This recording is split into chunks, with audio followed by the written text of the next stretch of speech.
When we think about friendship, respect, and good manners, we often tie conditions to offering these things to other people.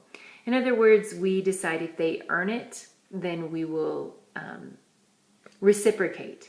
If they earn my respect, then I will respect them and they will respect me. I learned something when I was in 6th grade that really changed my perspective on this. At Christmas time in northern Montana, we got a brand new trampoline. Came downstairs Christmas morning and there it was in the living room all set up because there was probably 2 or 3 feet of snow outside and we weren't going to be able to set it up outside for a while. I was thrilled. I had spent my summers jumping on trampolines at different cousins' yards, but as far as I knew, no one in Montana had a trampoline. This was going to be a very cool thing to have in our yard, and I could not wait to show people all of my skills. I'm still pretty skilled at the trampoline. Anyway, my mom she assured me that I could have a party when the snow melted and that I could invite a lot of friends. But she did make one condition, that I invite this one particular girl from my class, a girl that was very different, kind of strange, and didn't really seem to want to be friends with anyone. I was excited to have the party and I agreed that I would invite her. In the meantime, we had several weeks before this party would occur, so I started my best efforts to become her friend.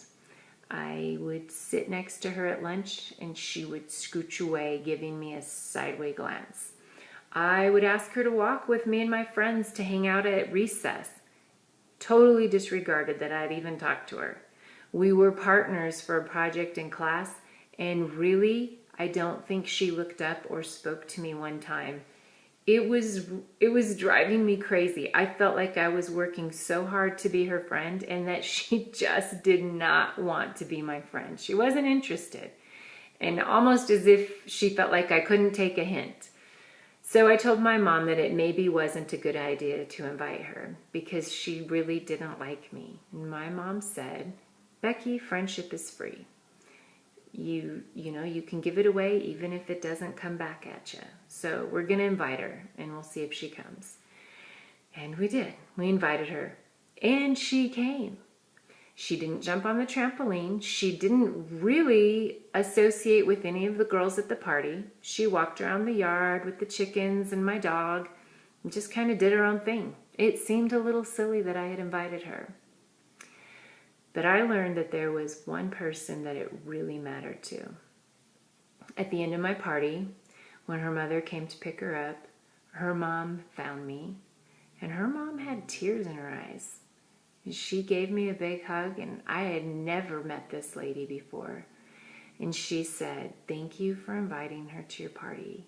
Nobody's ever invited her to anything. She's been really looking forward to it." Something inside me changed. I would never, ever look at that quiet, strange, different person again and assume anything about them. It just, leaving people out, not including them, meant a whole new thing to me all of a sudden. And I realized I didn't know what was going on in their mind, and that it was possible that some people might actually be appreciating my friendship even if they weren't showing it back to me. And it was really powerful to see what it meant to this mother.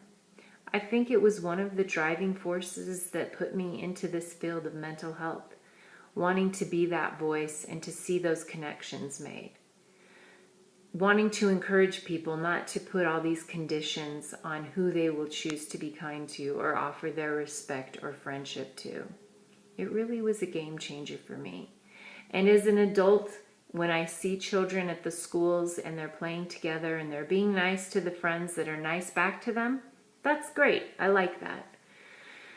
But when I see children reaching out and putting efforts towards those children that are difficult, the ones that maybe don't ever really show solid friendship back to them in the way that they're used to, I just do a happy dance. I feel so good. I feel my heart grow, just like this Grinch Who Stole Christmas. My heart grows 3 sizes in those moments. It's really, really wonderful. It's renewing, and it shows me that there's goodness out there. So it's a choice I try to make, and it's a choice I definitely encourage in others. Friendship is free, so find someone to give it to.